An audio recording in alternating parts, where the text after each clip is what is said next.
Hi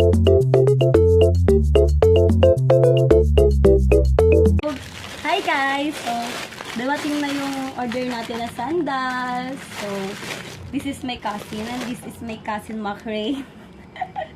So, parehas po sila cute, oh. So, ito na, bubuksan natin yung order. Titignan natin kung maganda ba siya o hindi.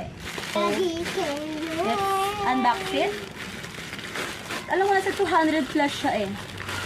Huwag mo huwag mo harangan. So, let's see if it's not... Alam ko sa anak mo yan? Oh. Ito siya. Sa anak? Wala pa akong anak. Pinati ko kasi sa paa ni Ate Vine. Susuotin ko ito sa birthday ni Mac next year. Di ba birthday mo next year? Try. Ah.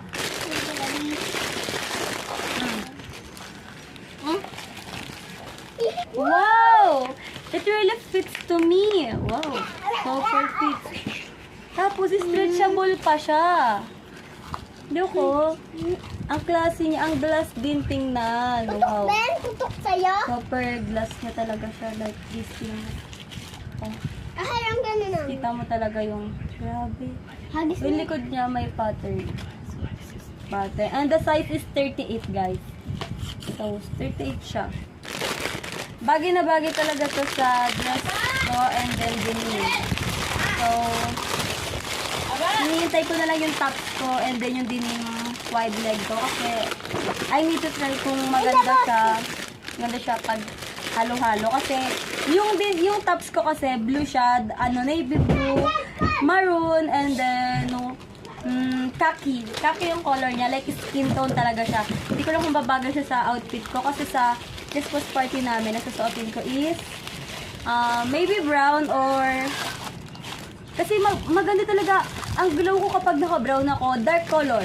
Brown, blue, orange, red, maroon, and then ano pa bang mga color? Violet. Ayan, yung mga color na yan. Black. Sobrang glow ko pero pag mga light color like white, yellow guys, ang itim ko talaga grabe. So di talaga ako bumibili ng ganong color. Kaya doon susuot ako sa bahay like this.